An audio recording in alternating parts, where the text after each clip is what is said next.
Wilmington City Council voting to approve a new approach to dealing with the homeless population. An ordinance passed tonight would essentially ban sleeping or camping on city property from 10 at night until 7 the next morning.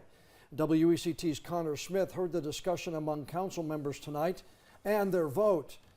Connor, the ordinance sure has raised a lot of opinions on both sides of the debate. Can you tell us what council finally decided on?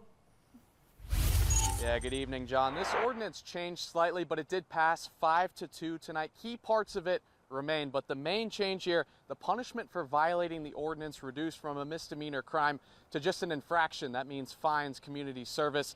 Councilmember Luke Waddell originally introduced this ordinance. He says it'll make downtown Wilmington safer and cleaner, but critics say it criminalizes homelessness and doesn't get at the root causes of the issue. Democrats Salette Andrews and Kevin Spears were the sole votes against the ordinance tonight. A number of community members also spoke against it, some of them holding signs criticizing the impact it would have.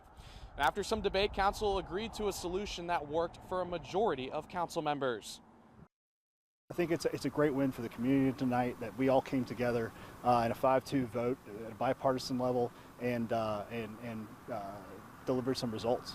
I think we all know that Wilmington is a compassionate community. We're a community that has a lot of resources and a small footprint. We are a leader within the region, and so part of that is trying to make sure that we can manage all of the folks who are here. Now, another slight change to this ordinance was removing that piece that would have banned sleeping or camping on city parking decks, city parking lots. That piece has been removed, but again, the rest of this ordinance passed as written. John? Connor, did council members talk about any other solutions to the homelessness issue tonight?